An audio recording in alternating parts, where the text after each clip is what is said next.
예, 할렐루야. 예, 모든 영광과 찬양을 주님께 올려드립니다. 우리 이 시간에 옆사람과 같이 잠깐 이렇게 반갑습니다 이렇게 인사하는 시간 갖겠습니다. 반갑습니다. 반갑습니다.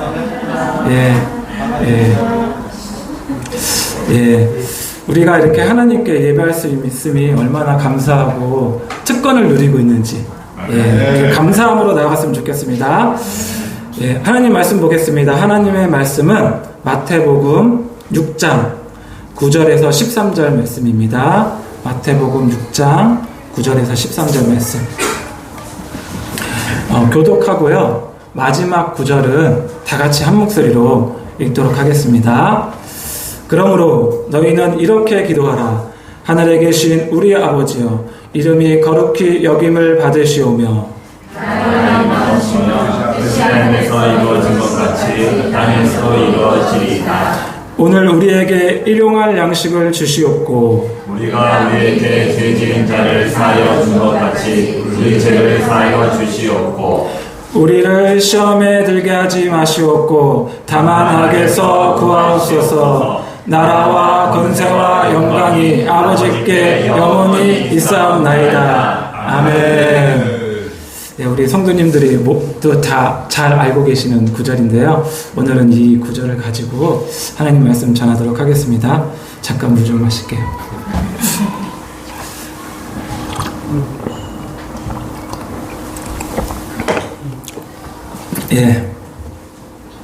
이거 모두 다 잘 알고 계시는 구절인데요. 여기에서 저는 여기 포인트를 좀 갖고 싶었어요.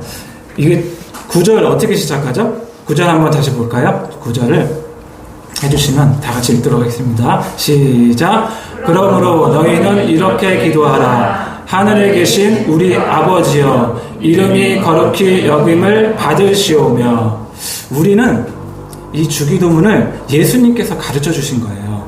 그런데 예수님이 이렇게 기도하라 하시면서 가르쳐 주신 거거든요. 그런데 우리가 누구한테 기도하는 거죠? 아버지. 우리 아버지한테 기도하는 거예요. 근데 그거 아세요? 헬러어에는 우리는 하늘에 계신 우리 아버지 이렇게 되어 있잖아요.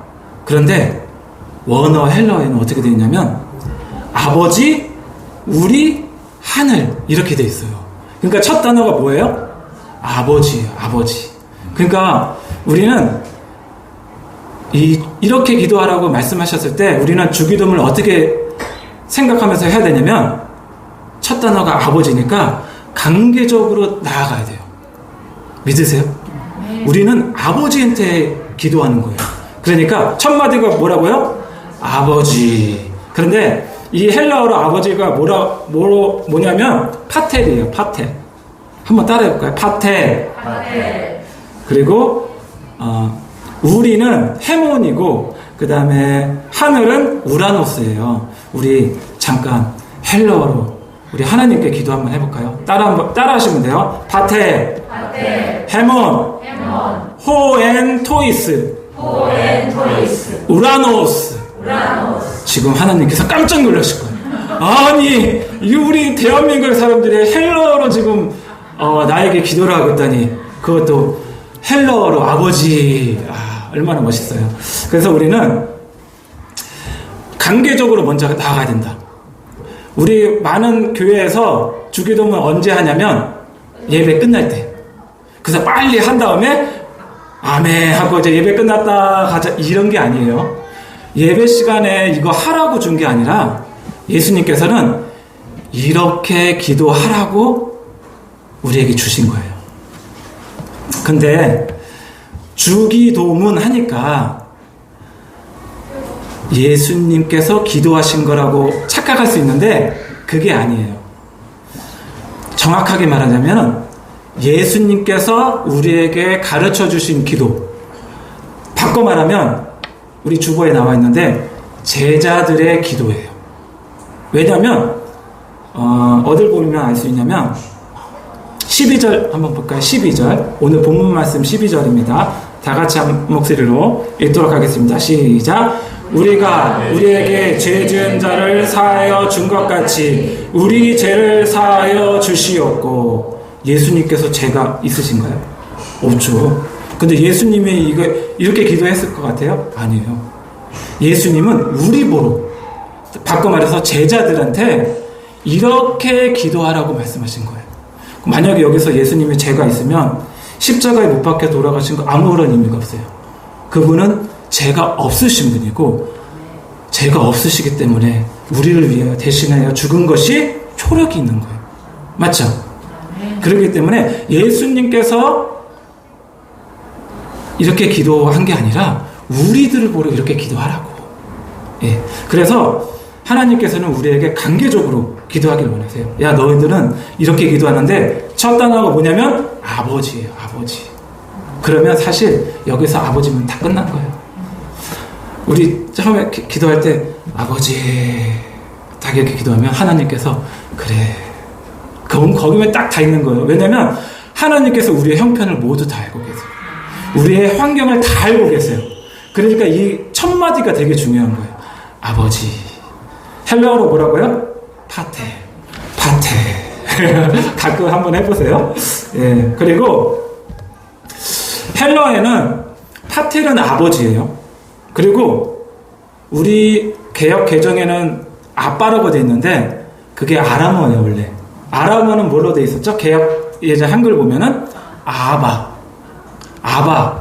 아버지 할 때 그러면 우리나라 말로는 뭐냐면 아빠 아버지. 이 아바라는 말은 친근하게 다가갈 때 하는 거예요. 그러니까 예수님은 아버지라고 권위적으로 말씀하실 뿐만 아니라 되게 관계적으로 친근하게 아바 아버지. 우리나라 말로 아빠 이렇게 다가갔다는 거예요. 그러니까 얼마나 하나님과 친밀한 교제 가운데 있었는 거예요. 맞죠? 근데 예수님께서 그 당시 유대인들한테 예수님이 하나님을 아버지라고 말씀하셨다는 이유만으로 핍박을 받으셨어요. 그 구절이 어디냐면 요한복음 5장 17절에서 18절 말씀인데요. 혹시 찾을 수 있는 분이 한번 찾아보세요. 요한복음 5장 17절에서 18절 말씀인데요. 제가 한번 봉독하도록 하겠습니다. 예수께서 그들에게 이르시되 내 아버지께서 이제까지 일하시니 나도 일하신다 하매 유대인들이 이로 말미암아 더욱 예수를 죽이고자 하니 이는 안식일을 범할 뿐만 아니라 하나님을 자기의 친아버지라 하여 자기를 하나님과 동등으로 삼으심이러라. 그리고 지금 예수님께서 아버지가 지금까지 일하시니까 내가 일한다 이렇게 얘기했더니 그때 당시 유대인들이 대표적으로 바리새인들과 사두개인들 그때 리더였거든요. 이스라엘 리더들. 그 사람들이 오면 감히 하나님을 아버지라 불러? 신성모독이다. 왜 이 사람들이 이렇게 반응했냐면 그때 당시에는 하나님을 아버지라고 말하지 않았어요. 감히 하나님을 아버지라고 말할 수 없었는데 예수님이 오셔서 하나님을 아버지 이렇게 하니까 걸리는 거예요. 이 사람들이. 감히 하나님을 아버지라 불러? 근데 왜 이 사람들이 이렇게 반응할 수밖에 없었냐면 잘 들어보세요. 소가 있어요. 소 새끼는 송아지죠. 개 새끼는 욕한 거 아닙니다. 개 새끼는 강아지. 그리고 닭 새끼는 병아리. 그러듯이 새끼는 토끼. 오리면 오리잖아요. 예수님이 지금 하나님을 아버지라고 했을 때는 단순한 게 아니에요. 나의 하나님 아버지라고 했으면 예수님도 자식으로서 하나님이라는 걸 이렇게 증명하는 거거든요. 그러니까 여기서 뭐라는 거예요? 아버지라고 했는데 이 사람들의 반응이 어떻게 돼요? 친아버지라 하여. 어떻게 친아버지라 할 수 있냐 이렇게 반응해 오잖아요. 맞죠? 그렇게 봤을 때는 우리도 마찬가지예요. 우리 아버지가 하나님이 아버지시라면 우리도 그 아버지의 자녀인 거예요. 믿으세요? 예.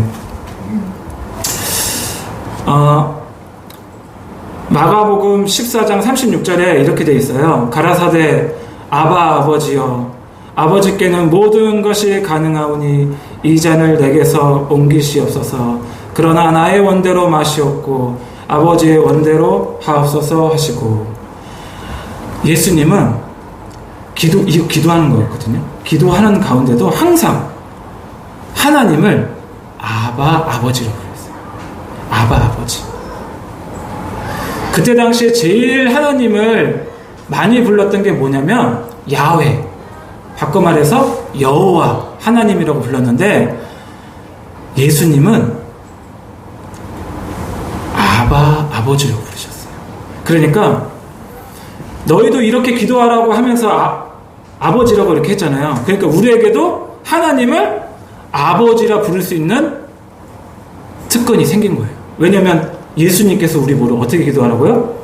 하늘에 계신 우리 아버지여 이렇게 기도하라고 하셨잖아요. 그러니까 우리도 하나님을 아버지라 부를 수 있는 거예요. 세번역 주기도문 한번 보여주시겠어요? 세번역 주기도문이 이 아버지에 대해서 되게 강조가 되어 있더라고요. 한번 읽어볼까요? 시작. 하늘에 계신 우리 아버지, 아버지의 이름을 거룩하게 하시며 아버지의 나라가 오게 하시며 아버지의 뜻이 하늘에서와 같이 땅에서도 이루어지게 하소서. 오늘 우리에게 일용할 양식을 주시고 우리가 우리에게 잘못한 사람을 용서하여 준 것 같이 우리 죄를 용서하여 주시고 우리를 시험에 빠지지 않게 하시고 악에서 구하소서. 나라와 권능과 영광이 영원히 아버지의 것입니다. 아멘. 여기 세번역 주기도문에 보면은 아버지에 대해서 이렇게 많이 나왔잖아요. 근데 전에 개역 한글에서는 이렇게 안 돼 있어요. 다 기억하시죠? 기본적으로 외우고 계시니까. 그런데 이렇게 번역이 되어 있더라고요. 그래서 아버지에 대해서 이렇게 강조가 돼서 좋다. 그래서 제가 한번 원문을 찾아봤어요. 근데 놀라운 거는 원문에 또 이렇게 아버지 이렇게 안 나와 있어요. 처음에만 아버지하고 쭉 나와 있어요. 근데 이게 다 아버지한테 얘기한 거라 이렇게 한 게 너무 오히려 우리에게 유익이 되고, 아버지에 대한 강조해줘서 너무 좋다. 그래서 제가 한번 보여줬고요. 그리고 여기 색깔을 한번 보세요. 맨 위에는 하나님 아버지에 대한 기도고요. 그 다음에 그 색깔 다른 거 있죠. 그거는 뭐냐면 우리에 대한 기도예요. 그러면 이거 보면 뭐 생각나는 거 없으세요? 십계명도 처음에는 하나님 아버지에 대한 거 쭉 나와요. 그 다음에 뭐가 나요? 내 부모를 공경하라부터 우리에 대한 기도가 나오거든요. 계명이 나오거든요. 마치 꼭 그 십계명을 요약한 것처럼 그렇게 똑같은 스타일로 나오고 있어요. 그래서 예수님께서 우리에게 이 기도를 가르쳐 주신 거는 단순히 주기도문 외워서 예배 시간에 이거 외워라 말씀하신 것이 아니라 이렇게 기도하라고 말씀하신 거예요. 이렇게.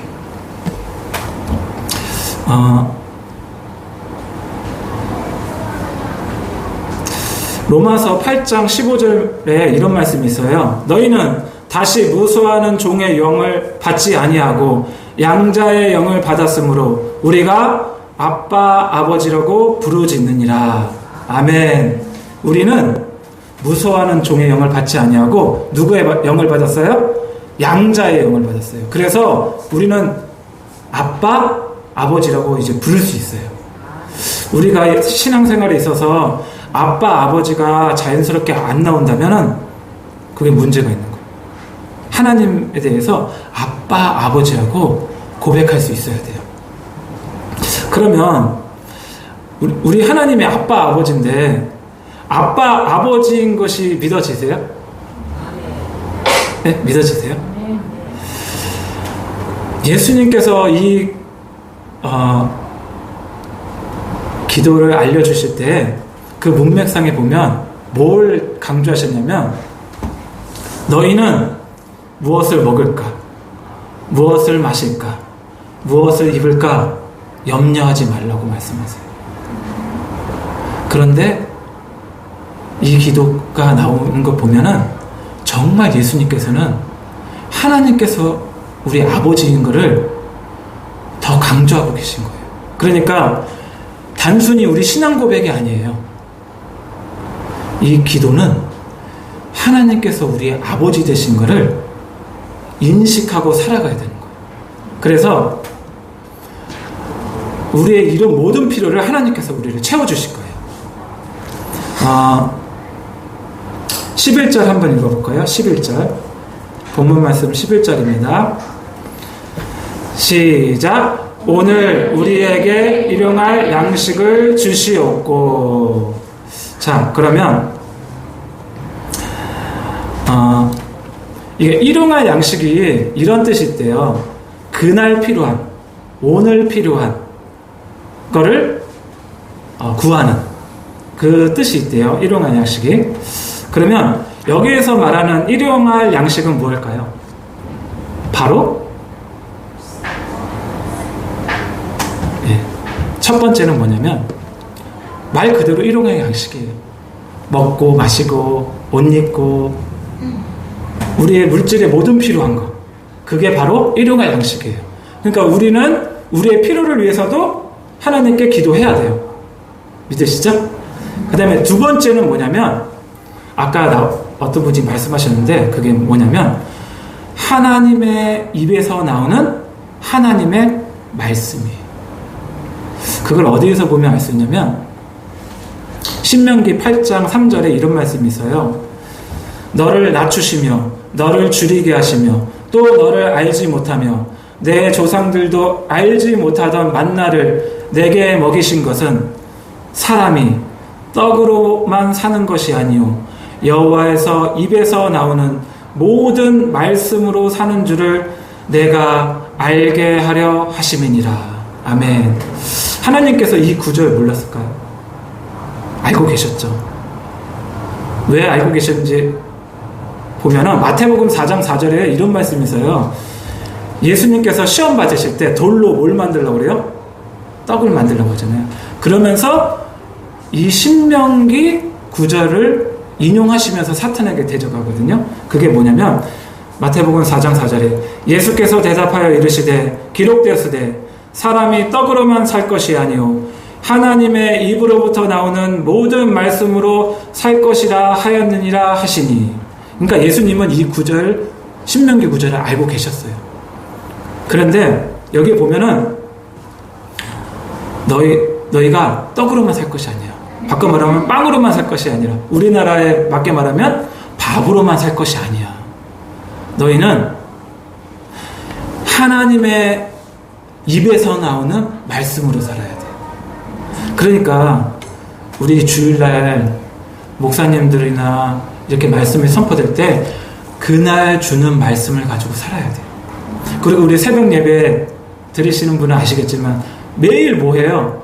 오는 말씀 붙드시고 이렇게 말씀하시잖아요. 그러니까 하나님이 그날 주시는 말씀을 가지고 살아야 돼요. 알았죠? 이게 육적인 육신의 요구뿐만 아니라 우리에게 영적으로 하나님의 입에서 나오는 말씀을 살아야 될 줄 믿습니다. 그 다음에 세 번째, 그러면 첫 번째는 육신에 먹을 것, 두 번째는 뭐죠? 영적으로 하나님의 입에서 나오는 말씀이다. 그러면 세 번째는 여기서 말씀을 뭐로 볼 수 있냐면 바로 예수 그리스도예요. 이게 무슨 말이냐면 하나님의 임재를 말하는 거고요. 예수님이 임재의 빵이시고 음료세요. 우리 이거 한번 다 같이 찾아보겠습니다. 요한복음 6장 53절에서 58절 말씀인데요. 다 같이 한번 찾아보시겠습니다. 요한복음 6장 53절에서 58절 말씀. 예. 찾으셨나요? 요한복음 6장 53절에서 58절 말씀. 네, 찾으셨으면 읽도록 하겠습니다. 예수께서 이르시되 내가 진실로 진실로 너희에게 이르노니 인자의 살을 먹지 아니하고 인자의 피를 마시지 아니하면 너희 속에 생명이 없느니라. 내 살을 먹고 내 피를 마시는 자는 영생을 가졌고 마지막 날에 내가 그를 살리리니 내 살은 참된 양식이요 내 피는 참된 음료로다. 내 살을 먹고 내 피를 마시는 자는 내 안에 거하고 나도 그의 안에 거하나니 살아계신 아버지께서 나를 보내심에 내가 아버지로 말미암아 사는 것 같이 나를 먹는 그 사람도 나로 말미암아 살리라. 이것은 하늘에서 내려온 떡이니 조상들이 먹고도 죽은 그것과 같이 아니하여 이 떡을 먹는 자는 영원히 살리라. 아멘. 하나님께서 그리고 예수님께서 우리의 살과 피가 되셔. 그래서 우리는 예수 그리스도를 먹고 마셔야 돼요. 근데 이게 무슨 말이냐면 그때 당시 내 살과 피를 먹으라고 하니까 많은 사람들이 떠나갔어요. 그리고 예수님께서 제자들에게도 물어봐요. 너희도 가려느냐? 그러니까 베드로가 뭐래요? 영생의 말씀이 여기 있사오니 우리가 누구로 가오리요? 이렇게 고백하거든요. 그런데 여기서 말씀하시는 거는 바로 예수님께서 십자가에 못 박혀 죽으심으로 말미암아 우리의 살이 되시고 우리의 피가 되신 거예요. 그래서 그 십자가에 못 박히신 주님을 신뢰함으로 믿음으로 사는 것이 우리가 예수님을 먹고 마시는 거예요. 여러분 연애 해보셨죠? 예, 연애 해보셨죠? 연애 해보시면 아주 이렇게 뜨거울 때, 그럴 때는 내 애인이 옆에 없어도 어떻게 하냐면 마치 옆에 있는 것처럼 행동할 때 있죠. 아 정말 무슨 말을 할까 상상만 해도 막 좋고. 예? 근데 우리가 예수님을 그렇게 해야 되는 거예요. 그게 예수님의 신부예요. 우리는 그리스도의 신부예요. 그러니까 우리가 예수님이 눈에 보이진 않지만 예수님이 내 곁에 계시고 내 안에 계시고 함께 계신 것처럼 마치 연애하듯이 예수님 너무 좋아요. 그리고 막 혼자 말도 하잖아요. 연애 막 뜨겁게 하는 사람은 혼자 말해요. 막 빨리 만났으면 좋겠다. 그리고 막 안 듣는 사람이 있어 막 사랑해. 너 얼마나 사랑하는데 무슨 고백을 할까? 얼마나 뜨거워요. 근데 이게 우리 신앙생활이에요. 그렇게 함으로 우리가 하나님과 친밀한 교제를 갖는 거라고요. 그래야 하나님과 친밀한 교제. 그러면 뭐를 느낄 수 있냐면, 그렇게 하는 사람은 뭐를 느낄 수 있냐면 하나님의 임재를 느낄 수 있어요. 만약에 여기에 하나님의 임재가 거치잖아요. 그러면 내가 했던 거가 저절로 생기지가 않아요. 뭔가 무겁고 마치 이런 거, 애인이 나 만나면 헤어지자고 말할 것 같은, 예를 들어서 그런 느낌이 드는 것처럼 느낌이 와요. 그래서 우리가 하나님의 임재를 느낄 수 있는 거예요. 우리가 하나님의 임재 가운데 푹 적쳐 있으면 열심을 품으라 안 해도 우리가 열심이 생기고요. 열심을 가지고 믿어라 안 해도 열심을 가지고 믿어요. 왜냐하면 우리는 예수님의 신부예요. 그렇기 때문에 예수님이 우리와 함께 계신다는 거 항상 잊지 마세요. 그리고 항상 우리가 예수님의 임재 가운데 있기를 갈망하세요. 그러면 그분이 임하세요. 그러면 그분이 임하시면 그게 우리의 만족이고, 우리 그런 임재 가운데 예배 드려보세요. 얼마나 만족감이 오는데요. 그런데 이런 거 모르고 예배 드리면 어떻게 되냐? 첫 번째 형식적이 돼요. 그 두 번째 의무감으로 해요. 그 세 번째 마음에 없는 고백을 해요. 근데 이런 임재를 느끼고 항상 하나님 나와 함께 하시는 것을 느끼는 자는 하나님의 임재를 느끼는 자는 하나님께 진정과, 그러니까 신령과 진정으로 예배드린다고 하잖아요. 바꿔 말해서 영과 진리로 예배를 드릴 수 있어요. 우리가 그러한 자가 되어야 돼요. 그래서 여기에 일용의 양식은 첫 번째는 당연히 우리의 물질적인 필요, 그리고 두 번째는 영적인 하나님의 입에서 나오는 하나님의 말씀, 그리고 세 번째는 예수 그리스도 하나님의 임재입니다. 그래서 우리가 그렇게 하나님의 임재를 사모하며 예수님을 사모하는 자 되길 예수님으로 축복합니다. 우리 아까 세 번이요. 한번 읽고 마치도록 하겠습니다. 한번 읽고 시작. 하늘에 계신 우리 아버지의 이름을 거룩하게 하시며 아버지의 나라가 오게 하시며 아버지의 뜻이 하늘에서와 같이 땅에서도 이루어지게 하소서. 오늘 우리에게 일용할 양식을 주시고 우리가 우리에게 잘못한 사람을 용서하여 준 것 같이 우리 죄를 용서하여 주시고 우리를 시험에 빠지지 않게 하시고 악에서 구하소서. 나라와 권능과 영광이 영원히 아버지의 것입니다. 아멘.